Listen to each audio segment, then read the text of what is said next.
안녕하십니까, 김방입니다.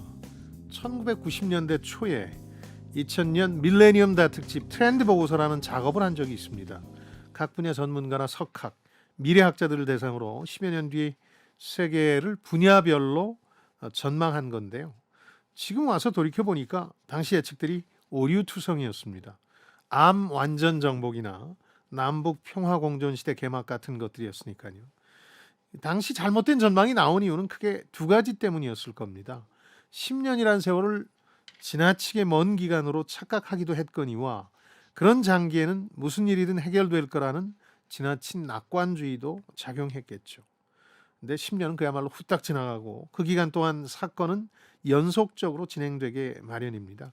예기치 않은 돌발 변수가 많을 리가 없습니다. 그런가 하면 요즘 트렌드 서적들은 지나치게 단기적이고 핵심적이지 않은 지엽적 변수들을 너무 많이 담습니다. 내년 트렌드라면서 나온 30여 종 가까이 되는 책들을 보시면 미래 예측이라기보다는 그저 벌어지는 일들을 수집한 것에 불과합니다.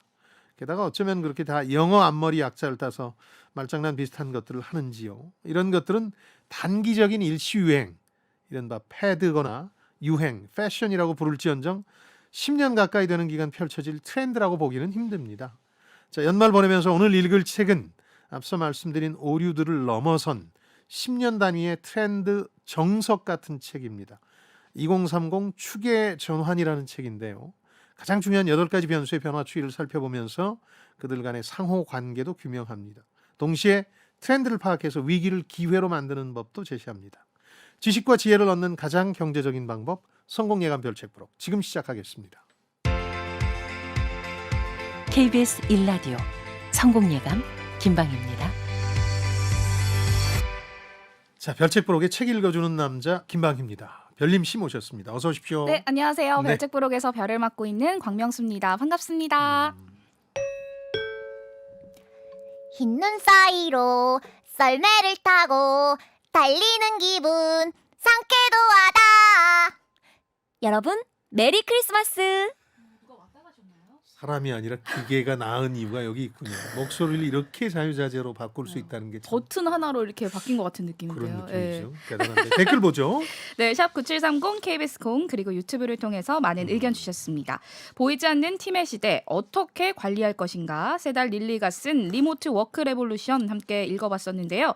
특히 코로나19를 보내면서 많이들 경험을 해주셨는데 예. 김미경님 카톡으로 정보 공유도 하고 근무를 하려니 많이 답답했던 기억이 납니다.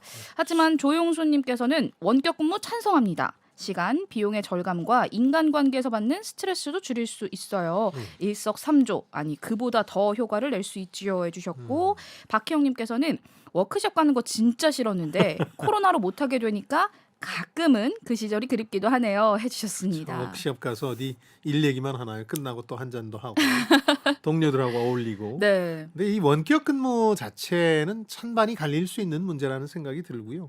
저는 어느 정도 정도의 문제라는 생각도 듭니다. 이제 상당 부분 기업에서 도입을 할 가능성이 있거든요. 생각보다는 코로나 기간 중에 활용해 보니까 비효율적이지는 않더라. 네. 그게 낫다고 얘기할 수는 없지만 그래서 이제 정도의 문제라는 생각이 드는데 다만 한 가지 기업의 존재 의의는 누가 뭐래도 여러 사람이 모여서 혼자일 때보다 더 돈을 잘 벌자 이런 거거든요. 네. 그러다 보니까 대면이 사라지지는 않을 겁니다. 모든 걸 비대면으로 하게 되지는 않을 거예요. 네. 네, 그렇겠죠. 직장에 대한 이야기도 해봤었는데 예. 학교도 예외는 아니었습니다. 1928번님 대부분의 강의를 줌으로 했어요. 수강생들은 편리해졌지만 집중력이 많이 떨어졌습니다. 그랬을 거예요. 올 가을 다시 대면 강좌로 만났을 때 수업의 밀도가 높아짐을 알게 됐답니다. 역시 마주쳐야 해요. 네. 해주셨고 최기현님도 취미로 배우던 외국어를 온라인으로 대체해서 들었는데 대면 강의보다는 집중력이 떨어집니다. 해주셨는데 네. 한편 강인수님께서는 원격 수업은 엉망이라지만 원격 근무는 회사 시스템을 원격으로 하는 거라 다릅니다. 거점 근무도 있고요 해주셨네요. 그렇죠. 방식이 여러 가지가 있을 수 있죠. 그런데 원격 수업의 비효율성은 대부분 동의하더라고요. 교수님도 학생도. 네. 왜냐하면 교수님들 입장에서는 불편하다. 상호작용이 없는 강의라서 제대로 전달되는지 알 수 없다. 이런 것들도 있었지만 실제로 학생들 집중력이 많이 떨어지는 것 같더라고요. 네. 저도 해보니까. 저는 나중에 이 강의를 끝내고 나서 여론조사를 한번 해보고 싶었어요. 어, 끝까지 집중해서 얘기를 들은 사람이 몇 명이나 있는지. 네. 거의 없는 것 같았어요. 있을 수도 있습니다. 그런가요? 그러다 보니까 원격 수업의 비효율성에 대해서는 대부분 동의하는데 그 원격 근무는 이제 조금 더 다른 의미를 가진 것 같아요. 네. 수업과 달리 비교적 강제된 업무잖아요. 그렇죠. 그러다 보니까 이거는 원격 수업의 연장선상이라고 보실 필요는 없을 것 같아요. 원격 수업을 하니까 좋다는 학생이 일부 있던데 네. 그 이유는 교수님이 쓸데없는 소리를 안 해서 좋아요. 노이즈 캔슬링 기능을 작동시킨 것 같다. 기록에 남으니까 영상으로. 네. 자, 그리고 김종무님, 제조업 생산직은 원격 근무가 안 되는데 산업별로 차이가 있겠네요 해주셨고, 예. 1003번님, 원격 근무의 장점은 출퇴근 시간을 자유롭게 활용할 수 있지만 정착되기 위해서는 객관적인 고과 평가 잣대가 있어야 합니다. 또한 비대면 리더십도 확립되어야죠. 굉장히 중요한 얘기를 해주셨는데요. 아마 아까 정도의 문제라는 표현에서 알 수 있듯이 일부 산업별로 도저히 비대면 원격 근무를 도입할 수 없는 분야도 있겠죠. 네. 뭐 다만 뭐 제조업 쪽도 3D 프린터 같은 게 많이 보급되면 다른 지역에서 근무하는 게 가능해질지는 모르겠습니다. 근데 지금 원격 근무의 성공 요건으로 국내 상황에서 가장 중요한 두 가지를 지적해 주셨는데요. 우리가 읽은 책은 주로 미국 얘기니까 네. 우리나라에서 제일 중요한 건 비대면 리더십이 있어야 되고요. 리더나 팀장이 상당히 중요합니다. 그냥 원격 근무라 그래서 업무 얘기만 하고 말면 정말 중요한 문제들 파악 못해요. 개별적으로 각 팀원들과 또 얘기를 좀 나눠야 되거든요. 그런 점에서 비대면 리더십의 중요성. 또 하나는 그럼 어떻게 평가할 거냐. 매일 부대끼면서 대면으로 업무를 할 때는 평가가 그래도 가능했는데 네. 뭐 그래도 논란이 있지 않습니까? 근데 그렇죠. 비대면을 어떻게 할 것이냐. 그것과 평가의 문제도 우리 기업에서는 상당히 중요할 것 같습니다. 이어서 오늘의 주제로 넘어갑니다. 이풀기 토크. 변화는 코로나19에서 끝나지 않는다. 부와 힘을 탄생시킬 거대한 물결을 만나보시죠. 마우로 기엔 교수가 쓴 2030 축의 전환, 오늘 함께 읽어볼 책인데요. 앞서 소장님께서 이 책을 트렌드의 정석이다라고 소개를 해주셨는데 네. 일단 저자가 누구인지부터 파악을 좀 해봐야 될 것 같아요. 네. 10년 앞을 내다보는 거니까 트렌드라는 말이 비로소 어울리는 책이고 저자 자신이 트렌드를 특히 글로벌 트렌드를 포착하는데 아주 예민한 분이어서 그렇습니다. 이 사람이야말로 진정한 글로벌 전략가, 스트래티지스트라고 할 수 있는데 이 표현을 왜 쓰냐면 미국의 유명한 칼럼니스트 토마스 프리드만이라는 사람이 렉서스와 올리브 나무라는 책에서 앞으로 글로벌 전략가의 시대가 온다. 그러니까 뭐 학위 이런 게 아니라 세상에 대한 이해가 해박한 다양한 배경을 가진 사람들의 시대가 온다 이런 지적을 했는데 그런 상징적인 존재예요 이 사람이. 네. 왜냐하면 태어난 건 스페인이고 음. 미국에서 박사학위를 했고 예일에서 영국 대학에서 지금은 가르쳐요. 네. 2021년부터는 그 코스모폴리탄 아닙니까? 자기 국적을 까먹을 수도 있을 것 같아요. 지금 펜실베니아 경영대학원 와튼 스쿨이라고 하죠. 경영대학원은 그 창립자들 이름을 따서 다 이 별칭이 있는데 와튼 스쿨 아주 좋은 MBA인데 여기 교수를 오래 했고요. 코로나 기간 중에 영국 케임브리지대 경영대학원으로 옮겨서 재직 중입니다. 그러니까 글로벌 비즈니스 트렌드를 파악하고 이걸 어떻게 기업이 활용할 것이냐 하는 전략을 제시하는 분이고 최근에 이 사람 인기가 더욱 높아지고 있는 건 이 책의 영향도 있지만 워낙 불확실하고 막 우크라이나 사태 이런 게 벌어지니까 네. 이분이 동영상을 올리거나 그러면 굉장히 인기가 있어요. 관심이 가는. 그렇죠. 네. 이 책이 코로나19가 터졌던 2020년 3월에 출간이 됐습니다. 원제를 살펴보면요. 예. 2030 AD Future of Everything. 그러니까 이거를 이제 해석을 해보자면 서기 2030년 만물의 미래. 참 거창한 거 아닌가요?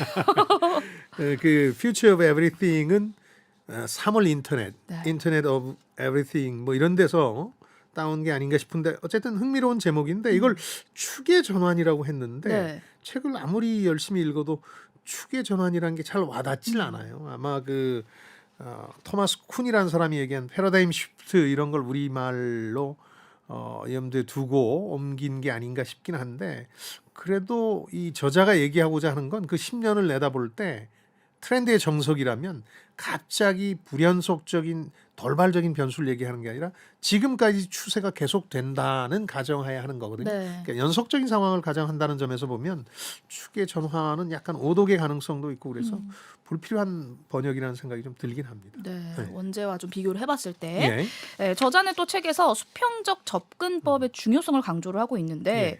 그렇다고 이게 뭔지 분명하게 정의가 되어 있는 것 책이 같지 안 나오죠. 그럼. 않았거든요. 그렇죠. 읽는 분들이 그래서 다 그 좀 지적을 하시죠. 소장님께서 짚고 넘어가 주시면 좋을 것 같은데 그러니까 수평적 접근법 무엇일까요? 저자의 트레이드 마크 같은 건데 이 사람이 이 얘기를 늘 합니다. 그러니까 반대 개념으로 얘기하는 건데 수직적 직선적 접근법의 반대 개념이 이제 수직적 직선적이라면 이런 거지만 수평적이라는 건 이런 거니까. 네.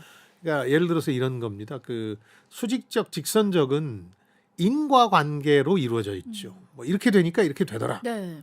끝이죠. 그런데 이 수평적인 건 여러 가지 변수들이 있고 이걸 다 서로 상호작용하는 변수들이라고 보는 겁니다. 그러니까 각각이 따로 노는 각각의 원인과 결과를 가지는 것이 아니라 이것들이 서로 상호작용해서 엉뚱한 결과를 낳기도 하는 그런 것들이고 이게 트렌드에서는 상당히 중요한 접근법이라고 저자가 이제 주장하거든요. 네. 그래서 늘 이 사람 영상을 보면 이 얘기가 나오는데 그러니까 기존의 인과관계가 아니라 다양한 변수의 상호작용으로 미래의 일들을 짚어보려는 저자만의 독특한 사고방식이다 이렇게 이해해 주시면 되겠습니다. 네, 예. 소장님께서 말씀하신 걸 정리해 보자면 수직적, 직선적 접근법이 원인과 결과의 위주라면 이제 수평적 사고나 접근법은 각 변수들 간의 상호 작용을 통해서 예. 기회 그리고 위기를 주목하는 것인데 예. 구체적인 사례를 좀 들어주시면 더 와닿을 것 같거든요. 책에도 잠깐 나온 건데 그걸 좀 확장해서 제가 생각해 본 건 이런 겁니다. 저 우버 네. 택시 공유 서비스를 생각해 보면 2009년에 어느 날 아주 추운 프랑스 파리에서 택시를 잡던 트래비스 캘러닉이라는 사람이 발상을 떠올린 건데 이게 수평적 접근법의 예라는 거죠. 이 저자가 드는 것으로는 네. 예를 들어서 택시 잡기 불편하겠네. 그러면 일단 직선적인 혹은 수직적인 사고는 어떤 거냐면 택시 공급을 늘려야 되겠네. 그러면서 여기서 발상할 수 있는 접근법은 택시 회사를 하나 더 차리는 거 정도에 불과한 네. 거죠. 그런데 가만히 생각해 보니까 문제를 단순하게 보지 않고 이 사람 아이디어를 떠올린 게 뭐냐면 택시를 만드는 게 아니라 기존에 남아도는 차들을 택시로 돌리는 건 어떨까? 그리고 그걸 가능하게 해줄 휴대폰과 관련 IT 기술이 있으니까 이걸 접목시키면 예전 같으면 접목시키지 않을 두 가지 변수를 접목시키니까 완전히 새로운 방식의 택시 회사가 아닌 제3의 사업 영역이 창출된 거거든요. 네. 이런 걸 이제 수평적 접근법, 문제와 해결책이 아니라 문제들 간에 서로 상호작용하고 해결책조차도 문제의 일부일 수 있는 이렇게 좀 열린 사고를 수평적 접근법이라고 본다. 이렇게 이해하시면 될 것 같아요. 네, 이렇게 들으니까 확실히 수직적과 수평적의 차이를 알 수 있을 것 같은데요. 예. 이 저자가 향후 10년을 움직일 8가지 변수를 꼽았거든요. 예. 큰 틀에서 어떤 것들이 있는지 먼저 소개를 좀 해주시죠. 제가 그냥 말씀을 드릴 테니까 한번 공감하실 수 있는지 네. 들어보시면 되거든요. 뭐 공감이 되는 것도 있고 안 되는 것도 있으실 텐데 저자가 꼽은 건 8가지입니다. 우선 출생률이 낮은 게 인구 통계학적으로 상당히 많은 변화를 몰고 온다는 거고 새로운 세대의 등장. 이건 우리가 알고 있는 무슨 MG 세대나 알파 세대가 아닙니다. 예상외의 세대가 주역이라고 주장하고 있고 새로운 중산층, 새로운 지역에서 지금 중산층이 엄청나게 생겨나고 있잖아요. 중국, 인도 같은 그렇죠. 것들이 대표적이고 여성이 경제활동 참가가 늘어나면서 여성이 재산이나 부가 증가하는 현상도 중요한 변수로 봤고 도시의 성장, 도시가 점점 더 집중이 되는 거죠.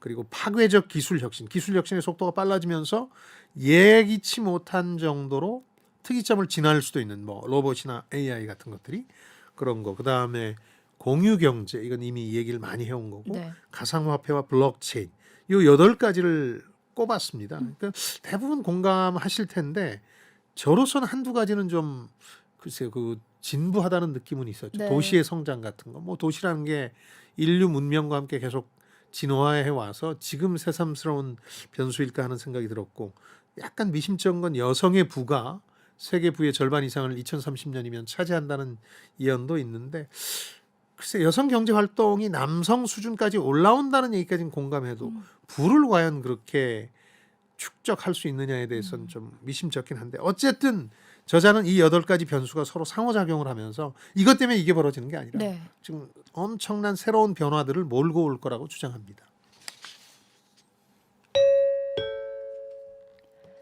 몸풀기, 입풀기를 마쳤으니 이제부턴 심화학습으로 넘어가겠습니다. 오늘의 책 2030 축의 전환. 이것이 궁금하다. 키워드를 뽑아볼게요. 첫 번째 키워드. 출생률. 이 중요하겠죠. 뭐 네. 우리나라가 이걸 전 세계적으로도 가장 많이 이 경험하고 실감하는 상황이니까요. 그러니까 우리를 포함해서 일본, 뭐 중국까지 동아시아, 유럽, 미국, 그러니까 기존의 선진국 쪽 출생률이 엄청나게 낮아지고 네. 있죠. 우리는 뭐 지금 0.8 미만으로 출생률이 떨어지고 있으니까. 그렇죠. 반면에 아프리카, 중동, 남아시아, 인도와 인근 지역들 여기까지는 크게 떨어지지는 않고 있다는 거예요. 뭐 더 늘고 있지는 않지만. 그래서 2030년 기준으로 인구 분포를 살펴보면 저도 이건 예상 밖의 설명이긴 했는데 남아시아 인구가 규모상 1위. 네. 인도가 있어서 그럴 겁니다. 인도가 중국 인구를 추월할 거라는 거니까요. 곧. 그다음 아프리카가 2위. 중국을 포함한 동아시아가 3위. 동남아, 남미, 유럽 순. 유럽은 6위까지 밀립니다. 네.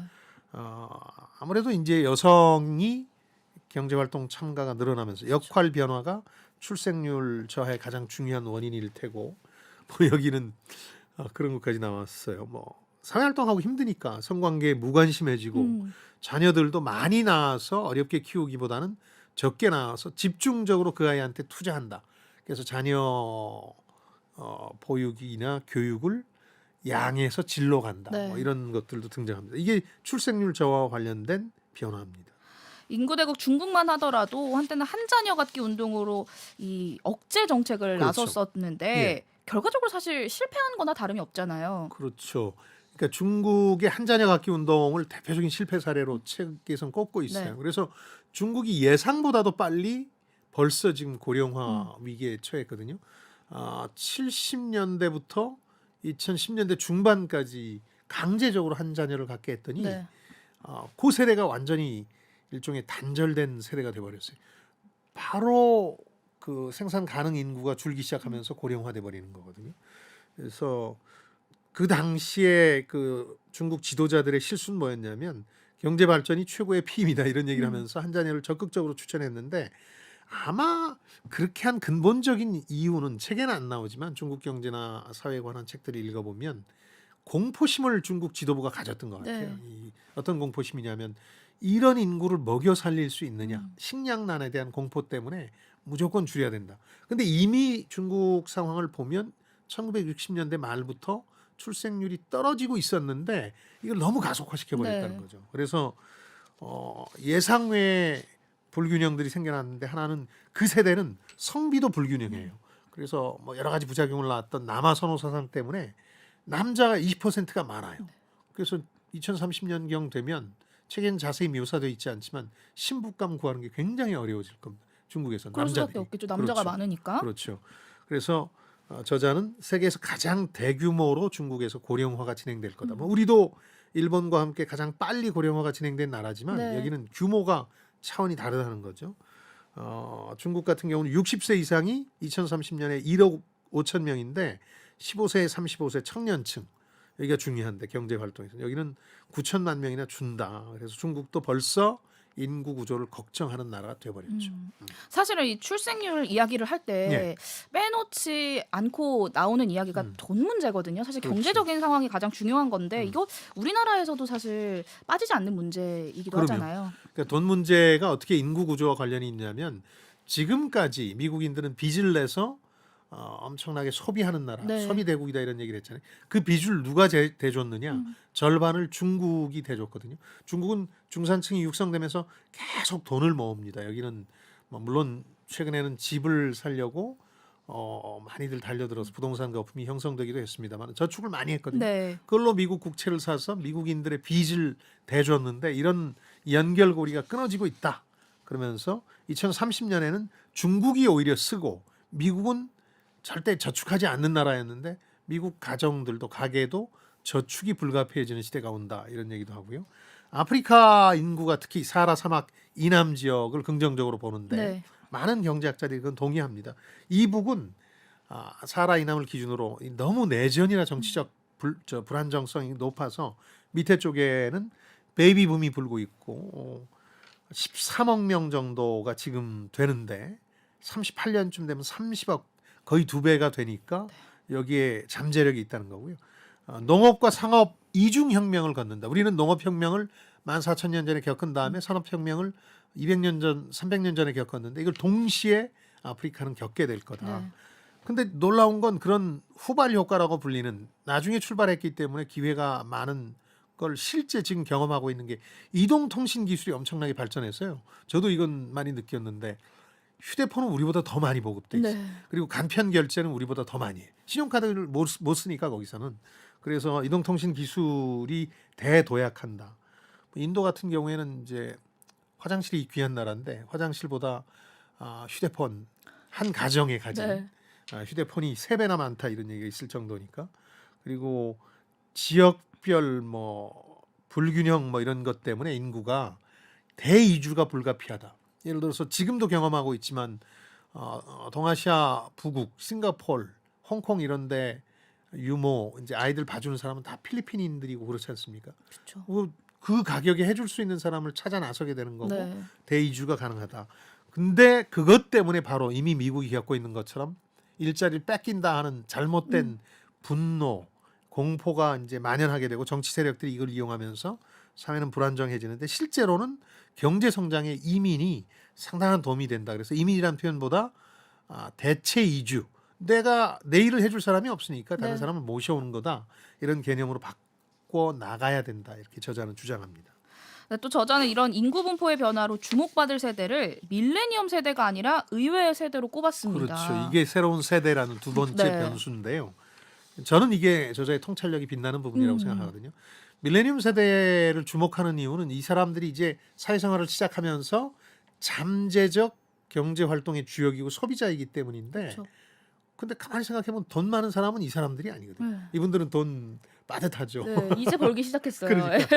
그래서 실제로 60세 이상의 여기서는 실버 세대라는 표현을 쓰는데 이분들이 상당히 돈이 많다. 전 세계 자산의 절반을 차지하고 있고 심지어 미국의 경우는 베이비붐 세대가 여기에 해당이 되는데 그리고 그 이전 세대가 해당되는데 네. 이 사람들이 제일 돈을 많이 벌던 중산층이 제일 많이 확대되던 시기 사람들이니까 자산의 80%를 이 세대가 가지고 있다. 2030년이 되면 60세 이상이 35억 명이고 주로 유럽과 북미, 중국에 거주한다. 그래서 이 사람들이 가진 재산 그리고 이 사람들의 소비 이런 게 오히려 밀레니엄 세대보다 더 영향력이 클 수 있다. 네. 이렇게 주장하는 겁니다. 그리고 미국의 경우 베이비붐 세대 이전 세대를 2차 세계대전에 참전했던 사람들 위대한 세대라는 표현도 하는데 이 책에 나오는 침묵하는 세대. 이때는 사회적으로 주어진 역할은 다 했지만 자신들 목소리를 높이지는 않았던 네. 위대한 세대였죠. 이 세대도 돈이 많다. 음. 그래서 60세 이상이 오히려 더 주목할 만한 기업 입장에서는 세대다 이렇게 주장합니다. 하지만 또 기업과 사회 입장에서는 밀레니엄과 실버 세대를 모두 잡아야 되는 건데 네. 문제는 이 두 세대 공통점이 사실은 없잖아요. 완전히 다르죠. 그러다 보니까 기업의 고민이 커지는데 그러니까 노년층이 돈이 많다는 말씀드렸잖아요. 이 사람들이 지출할 거 뭐겠어요? 건강, 네. 헬스, 그 복지, 삶의 질 이런 것들이 훨씬 더 큰 시장이 된다. 네. 밀레니엄 세대는 돈이 없어서 기대만큼 그렇게 큰 시장이 안 된다. 그러면서 필립스 사례가 나오는데 요거는 경영학에서도 유명한 사례죠. 필립스가 우리 제품들하고 경쟁을 많이 했어요. 뭐 면도기라든가 가전제품을 생산하는 회사였는데 1990년대경 아주 극심한 침체를 겪어서 적자를 막 봐요. 왜냐하면 한국이나 일본 제품이 좀 좋아야 말이죠. 그러니까 경쟁이 잘 안 되는 상황에서 회사가 변신을 못하고 거의 20년 동안 헤매다가 2010년경에 바로 이 세대에 주목을 해서 건강 관련 용품으로 주력 제품들을 다 바꿉니다. 그러다 보니까 흑자를 많이 내고 이 회사는 3분의 2 이상을 가전제품이 아니라 건강 제품에서 이익을 낼 정도의 매출을 낼 정도의 기업이 됐거든요. 네. 이게 바로 인구 통계의 변화를 주목해서 제대로 대처한 사례라고 볼 수 있겠죠. 이어서 다음 키워드로 넘어갈게요. 두 번째 키워드. 중산층. 새로운 중산층이 생긴다는 거죠. 새로운 중산층이 어디서 생기느냐? 중국, 네. 인도 이미 많이 생기고 있고 신흥공업국에서 탄생하는데 미국, 유럽, 일본 기존의 선진국의 5배 이상 형성될 거다. 워낙 인구가 많은 나라들이니까 그러겠죠. 다만 재산 자체, 소득 자체는 1인당 평균 소득은 신흥국에 비해서 기존의 선진국 중산층이 3배나 높은데 문제는 그 기존 선진국의 소득이 늘지 않고 평평한 상태를 유지하고 있다는 네. 거죠. 대신 신흥국들의 중산층은 계속 늘고 있으니까 언젠가 이 격차가 많이 좁혀질 텐데 이 새롭게 떠오르는 중국과 인도 신흥공업국의 중산층들이 과연 어떤 선택들을 하느냐가 앞으로 2030년에 중요한 변수가 될 거라는 겁니다. 네. 저자도 언급을 했지만 마거렛 할시라는 작가가 이런 말을 했습니다. 중산층에게 중요한 것은 소득 수준뿐만 아니라 느낌이다라고 얘기를 했는데 여기서 말하는 느낌 예. 무엇일까요? 소득만 가지고 중산층을 구분하기도 하는데요. 우리나라에서도. 대개 문화예술 포함한 어떤 심리적 요인까지 반영하자는 게 세계적 추세거든요. 펑피두 대통령 같은 경우는 프랑스에 7가지 조건 중에 희한한 게 다 있습니다. 악기 하나쯤은 다뤄야 된다. 뭐 이런 것도 있고. 근데 이 느낌이라는 걸 기업들이 잘못 활용했을 때 잘못되는 예, 그리고 잘 활용했을 때 잘된 예가 나와 있는데 이게 흥미롭습니다. 인도에서 벌어진 일인데요. 인도 자동차 국민 기업이라고 불리는 게 타타 자동차 그룹이 있어요. 근데 여기서 세계 최저가 우리 돈으로 한 400 이내로 차를 한 대 살 수 있는 경차를 내놨어요. 네. 국민들한테 보급하겠다고. 중산층이 오토바이를 주로 타고 다니는데 이거 다 차로 바꿔주겠다고 광고도 대대적으로 하고 엄청난 투자를 했는데 사람들이 안 사요. 어떤 느낌이냐면 저거 타고 내가 중산층 중에서도 어려운 티를 내고 싶지가 않은 거예요. 약속 장소에 이 차를 타고 가고 싶지는 않다는 네. 응답이 많이 나오거든요. 그래서 타타그룹의 역사적인 실패 사례로 이 기록됐습니다. 사람들은 느낌으로 사는 거예요. 이게 제품을 꼭 필요해서 실용성이나 품질 때문에 사는 게 아니라 명품을 왜 삽니까? 그게 꼭 필요해서 그런 건 아니잖아요. 그렇죠. 그런 걸 몰라서 실패했던 예고 중산층의 어떤 이른바 기분학이라는 걸 몰라서 또 바베큐 브랜드 중에 유명한 웨버 스티븐이라는 그 바베큐 기구가 있는데 서양에서는 특히 기존 선진국 중산층 뒷마당에는 이게 하나씩 다 있잖아요. 근데 인도에는 이게 안 팔릴 거라고 봤거든요. 왜냐면 인도는 고기 안 먹잖아요. 네. 그 소고기 같은 경우를. 근데 그 바베큐 문화가 자리 잡을 수 있을까 했는데 중산층이 돼서 내 집들을 갖기 시작하고 내 차를 한 대씩 가지니까 다 그걸 하고 싶은 거예요. 영화에 나오는 그 장면. 참 느낌 있네요. 그래서 이게 성공했어요. 인도에서도. 그런 점 때문에 중산층의 환상이나 의식을 좀 잘 알아야 된다. 새롭게 떠오르는 중산층에 주목해야 되고 하면서 중산층의 소비 규모가 2030년까지 55%나 이제 상승한다. 그리고 또 유럽과 미국 중산층 붕괴의 이유는 일자리를 기존의 중산층이 잃기 때문에 붕괴되는 게 아니라 우리나라에서는 그런 일들이 벌어지고 있습니다만 젊은 세대가 자기 아버지 세대처럼 안정적인 직장, 평생 월급 주는 직장을 못 가기 때문이다. 좋은 양질의 일자리를 갈 수가 없어서 중산층이 붕괴될 거다. 이렇게 네. 전망하고 있는 거죠. 기존 선진국에서는. 그렇죠. 또 한 가지 저자의 진단 중에 무서웠던 말이 이 자녀가 생기는 순간 중산층 진입이 어려워진다라는 표현이었거든요. 그렇죠. 남의 일이 아니에요. 네. 무섭습니다.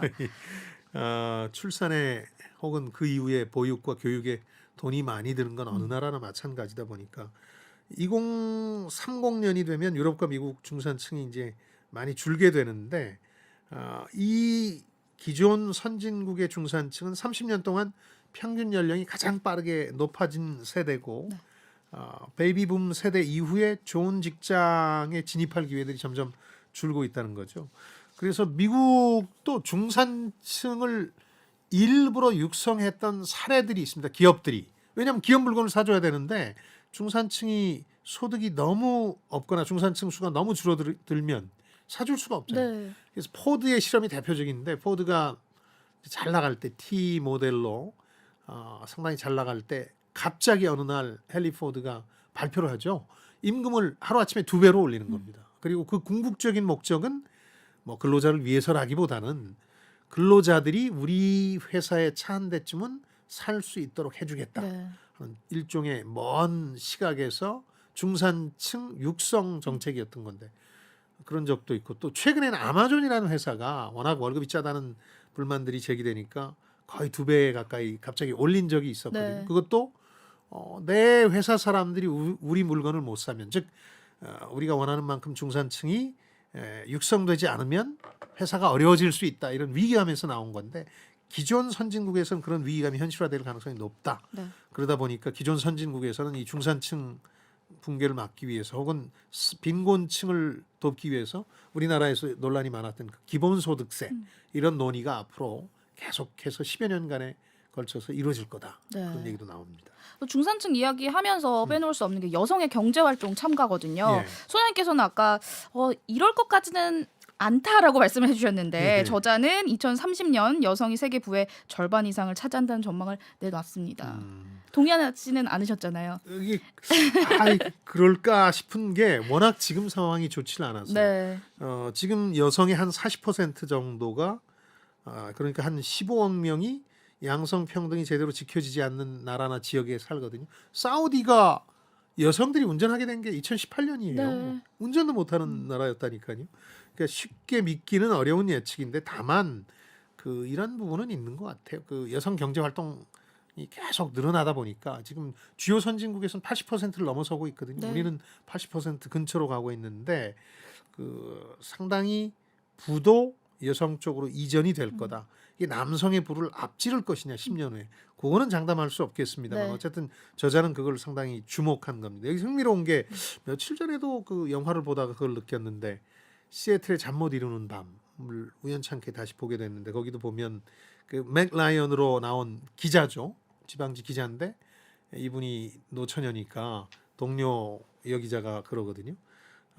우리 나이에 결혼할 확률은 테러리스트의 테러로 죽을 확률보다도 낮아 이런 얘기가 나오는데 네. 상당히 책에 자세히 나옵니다만 오도된 통계거든요. 이게 유명한 블루 베넷 연구조사라고 하버드하고 예일이 같이 했던 연구조사 중에서 3, 40대로 가면서 싱글이 결혼할 확률이 많이 떨어진다. 40대 이후에선 10% 미만으로 떨어진다 하는 얘기를 이제 과장되게 영화나 언론들이 그렇게 보도해서 미국 내에서도 이제 문제가 됐던 건데요.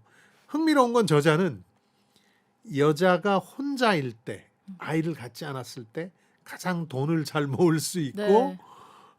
그런 점들을 주목하면서 여성의 부가 남성을 앞지를 수도 있다고 얘기합니다. 그런 부분은 일리가 있지만 네. 이혼을 한 여성이라든지 특히나 혼자서 아이를 양육하는 싱글맘은 사실 취약할 수밖에 없잖아요. 네, 그래서 자녀가 있는 가정이 지금 이혼율이 높아지고 있잖아요. 네. 주요 선진국에서. 이게 미국과 유럽 기존 선진국의 중산층 붕괴의 한 원인이 되고 있다고 얘기하거든요. 이 남성과 여성의 차이가 좀 있죠. 아무리 재산을 많이 나눠준다고 해도 네. 남성이면 결혼을 해도 어려움 없이 직장 생활하고 기대 수명도 조금 올라갑니다. 여성은 이 결혼으로 달라진 인생을 참고 견뎌야 되고 미혼 여성에 비해서 기대 수명도 좀 떨어져요. 이 미스테리는 이 저자가 나중에 따로 밝히는데 그리고 역할 변화 뭐 이런 것들이 벌어지면서 결혼하지 않고 자녀도 없는 여성이 가장 물질적으로 행복하게 산다. 뭐 현실적인 얘기긴 하죠. 네, 좀 슬프긴 그걸 느끼세요? 좀 슬프긴 하지만 예. 그래도 이 스웨덴, 핀란드, 노르웨이, 프랑스 등 일부 국가는 아이 있는 가정을 더 많이 지원을 하면서 이런 예. 상황을 개선시키기도 하는데 예. 늘 이런 거 보면 좀 부러워요. 우리나라도 이런 게 잘 되어 있으면 참 좋을 텐데 이런 우리나라의 생각이 들거든요. 경우 이혼 한 싱글맘 얼마나 어렵게도 네. 살고 있습니까? 저자는 그게 주요 선진국에서 발생할 문제라고 보고 있는데요. 낮은 출생률, 더 높은 교육 수준이라는 추세가 이어지면서 여성들이 네 부류로 나뉜다는 겁니다. 아이 없는 여성, 싱글맘, 기혼 여성, 이혼 여성. 이 네 부류의 격차가 더 커질 거다. 그런 얘기를 하면서 여성의 기대 수명이 왜 줄어드느냐에 대해서 천착하는데 원래는 여성이 남성보다 오래 살잖아요. 네. 우리도 한 7살 정도 차이가 나는데 그런 통계가 기대 수명이. 있죠. 예. 근데 두 가지 이유를 전통적으로는 뽑아왔어요. 그 하나는 이제 호르몬의 차이.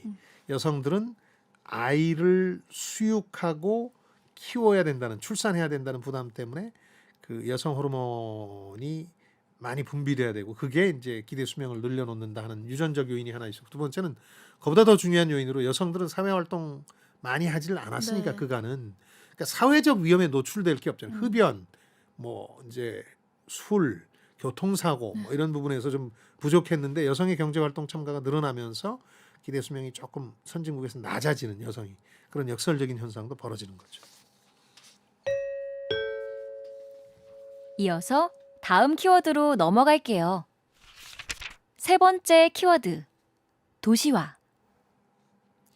새삼스러운 추세냐? 그래서 제가 이 트렌드를 주요 변수로 꼽은 거에 대해서 동의하지 못했는데, 네. 그래도 트렌드를 보자면 우려할 만한 게 있기는 합니다. 지금 전 세계 토지의 1%에 전체 인구의 55%가 삽니다. 다 도시에 몰려 네. 사는 겁니다. 전 세계 에너지의 75%를 소비하고 탄소 배출량의 80%를 도시들이 차지합니다. 아폴로 11호가 달 착륙에 성공했던 게 1969년인데 이때 인구 1,000만 명 이상 도시가 딱 세 곳이 있었어요. 뉴욕, 도쿄, 오사카. 근데 2017년 기준으로 인구 1,000만 명 이상 도시를 보니까 29개. 서울도 물론 여기 포함되고. 네. 2030년이면 이게 43개. 무려 2,000만을 넘기는 도시도 14개나 될 거다. 네. 서울이 그렇게 되면 안 되는데. 얼마나 더 포화가 될까요? 그러니까요. 네. 수도권 집중 때문에. 이렇게 도시로 사람이 몰리고 또 많은 유행과 흐름이 진행이 되면서 부작용도 생길 수밖에 없는데요. 네. 단적으로 불평등 그리고 또 기후 변화를 꾸고 있습니다. 그렇죠. 도시화가 계속 진행됐을 때 가장 큰 문제는 도시 내에 있는 불평등 문제하고 네. 그 도시가 야기할 수 있는 기후 변화의 부작용들이거든요. 도시 지역은 이미 뭐 우리도 여름 혹은 겨울에 경험하지만 열섬 효과라 그래서 하나의 도시가 너무 춥거나 너무 더워지는 거죠. 악화되고 전 세계 도시 지역이 90% 이상이 해안에 몰려 있다고 그래요. 그 도시의 특성상 해안으로 많이 집중이 되죠. 네. 그러다 보니까 기후 변화가 혹시라도 잘못돼서 해수면이 높아지면 도시들이 다 타격을 받는 거죠. 그래서 2025년이면 이미 전 세계 인구의 75% 이상이 도시나 바닷가에 몰려 살게 된다. 그런 얘기를 했고요. 이 불평등 문제와 관련해서도 우리는 뭐 노숙자가 있긴 합니다만은 그렇게 미국이나 유럽처럼 노숙자들이 그렇게 많은 건 아니거든요. 전체적인 비율로 네. 보자면. 근데 미국은 많아요. 그래서 도심의 가난 문제도 더 심각해지고 있다. 60년 전에 미국의 린든 존슨 대통령이 위대한 국가라는 프로그램, 사회복지 프로그램을 하면서 가난과의 전쟁을 선포하는데 그때 가난율, 빈곤율이라고 하는데 이게 19%였는데 지금도 빈곤율, 미국의 빈곤율, 세계에서 가장 강대국이라는 미국의 빈곤율이 12%를 넘어요. 네. 전혀 크게 문제가 나아지질 않고 있다. 특히 도심의 공동화된 지역의 아프리카계 미국인들은 가난의 대물림, 마약과 범죄의 대물림이 이어지고 있어서 이런 것들이 과연 해결될 수 있겠느냐 하는 우려를 저자가 하고 있습니다. 또 한 가지 우리 건강도 좀 따져봐야 될 텐데요. 예. 1980년 이후 비만이 2배나 늘었는데 이걸 또 도시의 영향으로 보고 있었습니다. 그렇다고 봐야 되겠죠. 네. 저희 어렸을 때는요. 약간 비만한 아이를 우량하라 그래서 아, 우량아 선발 대회가 있었어요. 근데 지금은 문제죠. 2016년 기준으로 과체중 인구 세계적으로 19억. 네. 이 중에서 비만이 6억 5천만 명. 성인 비만율 통계를 여기 책에 나온 걸 보니까 미국이 가장 높아요. 약간 그런 느낌을 받잖아요. 미국에 있을 때 참 지나가는데 절반은 비만이구나 하는 느낌을 받았는데 그런 실제로 느낌이죠. 네. 그렇더군요. 한국과 일본이 다행히도 생선을 많이 드시고 식습관이 좀 달라서 그런지 가장 낫습니다. 그 식습관 얘기가 나왔으니까 이 비만과 서구식 식습관의 관계가 밝혀진 게 세계적으로 가장 비만인 사람들이 많은 곳들이 태평양 인근의 섬나라들입니다. 조그만 제도들이 네. 있는데 여기가 가장 비만이 높아요. 그래서 처음에는 유전자에 그런 게 있나 보다 하고 유전학자들이 생각을 했었는데 최근까지 연구 결과는 전부 식습관이 바뀌었으니까 네. 채식 위주에서 서구식 정크푸드로 돌아서면서 그렇게 비만하게 된 것으로 그러다 보니까 이제 도시화의 영향이라고 볼 수 있겠죠. 네. 또 도시인들의 소비 측면에서 저자는 공유 경제가 많은 것을 바꿔놓을 것이라는 전망을 했는데 예. 코로나를 겪으면서 이게 오히려 빛을 발해져가는 느낌이 들기도 하거든요. 그렇죠. 이제 굉장히 중요한 점 지목하셨는데 코로나 이후에 엄청난 기대가 있었는데 최근에 우버나 위워크 같은 공유 택시나 공유 주방 같은 공유 경제 기업들 몸값 시가총액이 많이 빠졌어요. 왜냐하면 이게 대단한 기대를 했는데 지내놓고 보니까 그냥 우버는 택시 회사 하나가 는 거 아닐까 하는 생각을 갖게 할 정도로 네. 많은 문제가 있었고 또 위워크도 사무실 임대업 아닌가? 뭐 대단한 모델이 아니야, 비즈니스 모델이 아니야 네. 이런 생각들이 들면서 이제 주식시장에서 몸값 재평가가 이루어지는 거거든. 우리나라 왜 카카오뱅크 주가 많이 빠졌는데 그것도 대단한 신종 기업이라고 생각했는데 그냥 은행인데 규모가 작고 온라인으로도 할 수 있는 데 아닌가? 네. 이런 식으로 인식이 바뀌면서 그렇게 되는 거거든요. 공유 경제가 이런 최근에 재평가를 받고는 있지만 저자는 그래도 2030년이면 10년 후면 전 세계 상품 소비와 용역 서비스 분야의 30%를 차지하게 될 거다. 그러니까 소유하지 않고 공유하는 게. 네. 가구를 요즘 구독들을 많이 하시더군요. 보니까 한 달에 얼마씩 이렇게 내는 건데 사서 이사 갈 때 이걸 또 버리느니 처분해야 되니까. 예, 네. 그런 게 더 낫다는 건데 그런 얘기를 생각해 보면 뭐 이런 주장이 일리가 있을 것 같기도 하고요. 주택, 자동차, 일자리 등에서 지금 공유할 수 있는 가지수가 폭발하고 있으니까 네. 30%까지 갈 수도 있겠다는 생각도 들어요. 이거는. 네. 지금 여러분께서는 주말에만 만나는 성공예감 별책 부록을 듣고 계십니다. 오늘 들려드리는 책은 2030 축의 전환. 이어서 다음 키워드로 넘어갈게요. 네 번째 키워드, 과학기술. 과학기술이 가장 중요한 변수가 될 거라는데 누구도 이의를 제기하지 못할 네. 거예요. 저자는 심지어 그렇게 얘기합니다. 그 인류의 그 진화 과정에서 지구의 진화 과정이죠. 캄브리아기 대폭발이라는 게 벌어지는데 아주 단세포나 이런 아주 소소한 생물들이 갑자기 최근 우리가 볼 수 있는 다양한 형태의 생물로 진화가 폭발한 시기가 있었는데 이때가 캄브리아기인데 과학기술이 지금 그런 캄브리아기 대폭발을 경험하고 있다는 거죠. 슈페터가 얘기한 창조적 파괴가 지금 진행되고 있는데 그 대표적인 주자들이 로봇, 인공지능, AI 뭐 그러다 보니까 인간의 일자리에 대한 우려도 있고 또 윤리 문제도 풀어야 됩니다. 자율주행차가 이제 등장했어요. 네. 갔는데 두 갈래 길에서 이른바 정의론에서 늘 나오는 딜레마죠.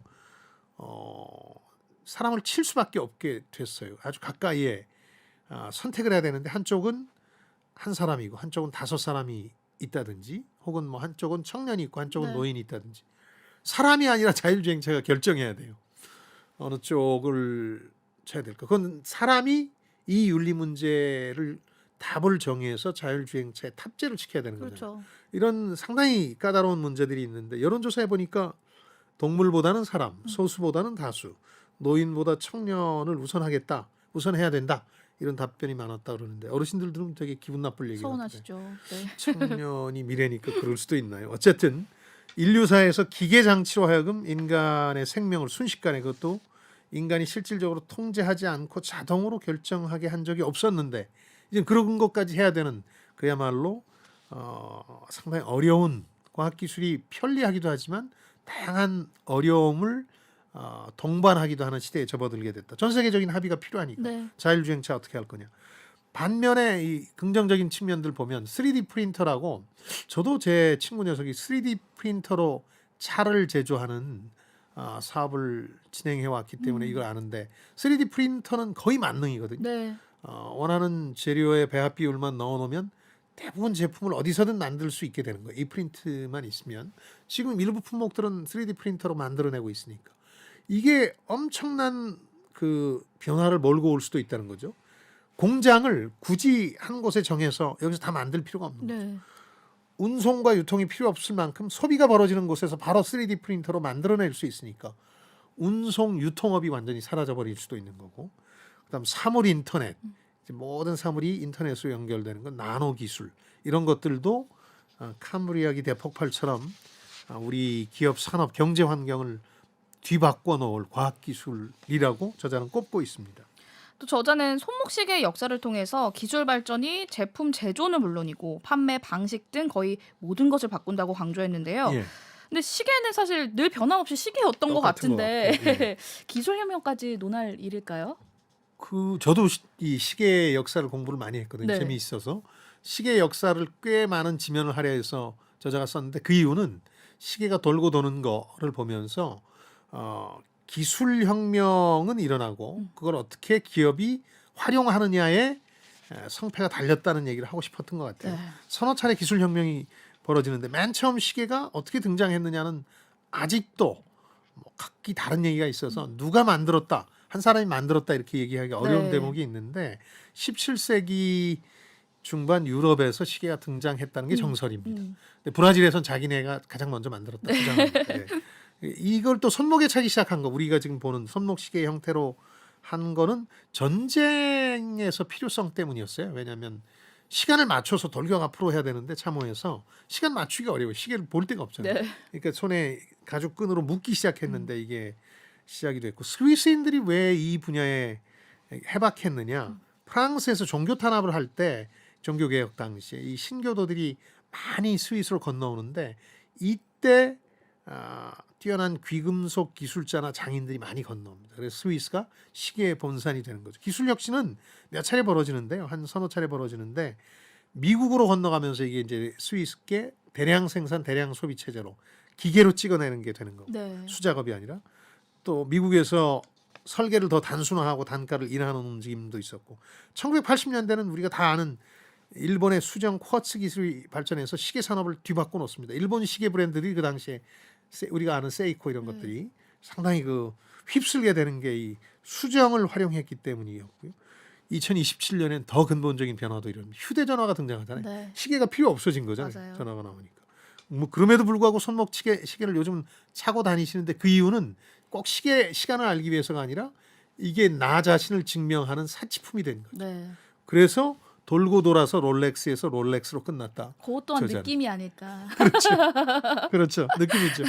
시계의 정체성이 바뀐 거죠. 네. 기술 때문에. 그렇죠. 3D 프린터 이야기도 앞서서 해주셨는데 네. 저자는 3D 인쇄 기술이 많은 현장 노동자들의 일자리를 위협할 수 있을 뿐만 아니라 정치적인 의미도 커질 수 있다라고 설명을 하거든요. 인간과 노동의 관계를 근본적으로 흔들어 놓을 수 있는 거죠. 무슨 얘기냐면 사실 공산주의 움직임은 인간과 노동의 관계에서 인간이 소외당하고 있다. 더 근본적으로는 종속돼 있다는 데서 네. 출발한 문제의식이거든요. 근데 3D 프린터는 그냥 입력만 해놓으면 자동으로 사람의 손을 빌리지 않고 물건을 만들어냅니다. 이제 드디어 제조와 생산에서 사람이 소외당하지 않고 주역이 될 수 있는 거죠.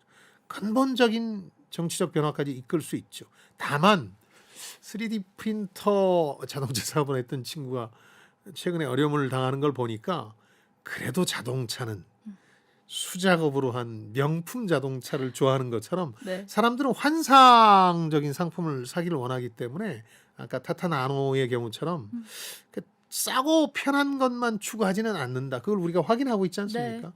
그러다 보니까 3D 프린터용 제조와 생산 방식이 세계를 휩쓸 거라는 확신은 아직 할 수 없다고 볼 수 있죠. 이어서 다음 키워드로 넘어갈게요. 마지막 키워드. 가상화폐와 블록체인. 저자도 되게 이 분야와 관련해서는 저랑 비슷한 입장이더군요. 네. 가상화폐가 가진 잠재력은 인정합니다. 예를 들어서 탈중앙화돼서 중간에 누구의 개입도 없이 소비자들끼리 거래를 하고 이른바 그들끼리 주고받는 돈, 화폐가 만들어지는 거니까 의미나 가치는 있고, 또 이게 글로벌 금융위기 이후에 중앙은행에 대한 불신이 커지고 있을 때 탄생한 것도 이해가 되는데, 다만 정말 우리가 아는 이른바 공식 화폐로 발전할 거냐에 대해서는 의문을 가지고 있는데, 저도 그렇습니다. 내재 가치를 높게 볼 수 없는 이유 중에 하나가 중앙은행이 인정을 해줘야, 정부가 인정을 해줘야 이게 공식 화폐가 되는데, 법정 화폐라고 네. 불리는 그렇게 해주겠습니까? 이 부분은 여전히 의문이다라는 거고요. 다만 그 투자 대상이란 측면이 또 하나 있죠. 저자는 책에서 기술로 바로 넘어가는데 세 가지 측면이 있다고 보는데 가상화폐, 화폐라는 측면, 투자 대상이라는 측면, 블록체인 기반 기술이라는 측면이 있는데 투자 대상으로서는 이 중앙은행이나 정부가 어느 정도까지 이걸 용인해 줄 것이냐에 대한 근본적인 리스크가 있어서 변동성이 너무 크고 네. 변수가 많다 이런 측면이 있는데 이 저자도 인정하는 건 기술 기반으로서의 블록체인은 상당히 많은 미래를 바꿀 것이다 그런 네. 거거든요. 그래서 다양한 분야로 확산될 거다. 가상화폐에서 시작했지만 가상화폐 외의 분야로 많이 확산되는데 이게 탈중앙 분산 원장이라는 기본 개념 자체가 미래지향적이기 때문이라고 얘기를 합니다. 그래서 이걸 너무 많은 화폐라고 이제 저자는 책의 제목, 그러니까 장의 제목으로 쓰고 있는데 이게 진짜 우리가 쓰는 법정 화폐가 많아진다는 뜻이 아니라 네. NFT 같은 것도 일종의 화폐라고 볼 수 있는 그렇죠. 건데 토큰이니까 너무 많은 종류의 자신들끼리 약속하고 만들어내는 거래 조건들 화폐가 있을 것이다. 그러면서 그렇게 표현하고 있습니다. 네, 또 지금까지 저자가 제시한 8가지 주요 변수를 대부분 짚어봤거든요. 예. 저자는 우리나라에도 꽤 관심이 많은 사람입니다. 네. 그런 점에서 우리에게도 제안을 한 부분이 있었거든요. 예, 우리나라에도 꽤 자주 오세요. 네, 이분이. 그래서 얘기하는 부분도 좀 있고 책에 한국판 서문이라는 걸 유명 저자들은 꽤 씁니다. 한국이 중요한 시장이니까 한국 독자들한테 얘기를 하는 건데 거기서 이제 그 나라에 대한 지식이 다 드러나는 거죠. 보니까 세 가지 제안을 하는데 저는 상당히 동의합니다. 첫 번째는 미래에 대한 대비책 좋은 세 가지 가운데 하나가 노인층, 즉 어르신들을 시간제 근로자, 환경을 의식하는 소비자로 활용하자. 지금 노인들이 선택할 수 있는 일자리가 많지 않잖아요. 네, 근데 생각해 보면 그분들의 경륜과 경험을 사장시킨다는 게 상당히 안타깝거든요. 그럼요. 기대 수명은 점점 길어지는데 80세를 돌파한 지가 상당히 오래됐는데 그러다 보니까 현장에 쓰자. 대신 노인들도 개방적으로 생각해야죠. 내 나이에 걸맞는 지위를 달라 이런 게 아니고 인턴이라는 영화에서처럼 젊은 여성분의 비서가 되기도 하고 네. 시간제 근로자가 되는 거죠. 그리고 환경을 생각하는 다양한 시장에 이분들이 뛰어들어서 활동할 수도 있거든요. 어떻게 보면 이분들이 지금 하고 계신 폐지 수집도 환경을 위한 리사이클링 운동이니까. 두 번째가 여성의 창의력을 적극적으로 이용하자.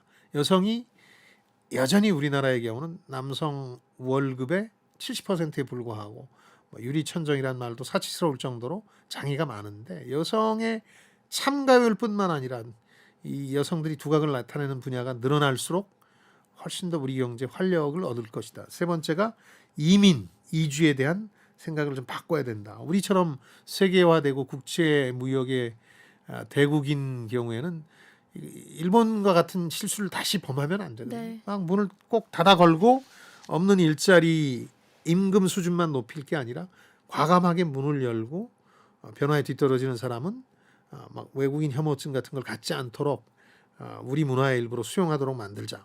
이 세 가지인데 대체적으로 공감할 수 있는 제안들이 아닌가 싶습니다.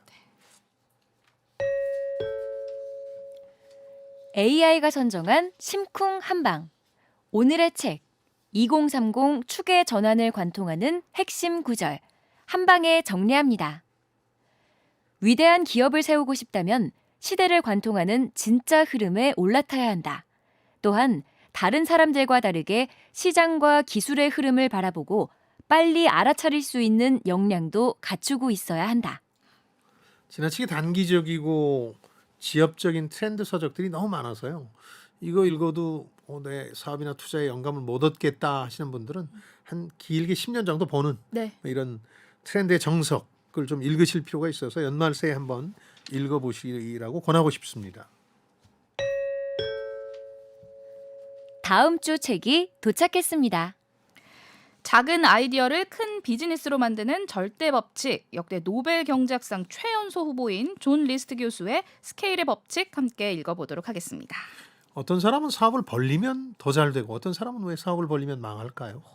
그 차이를 규명하는 상당히 흥미로운 책인데요. 성공예감 별책 부록 저희는 다음 주말에 다시 찾아뵙겠습니다. 별의별 이야기를 책을 통해 나누는 별책 부록. 부록 다음 주에 만나요.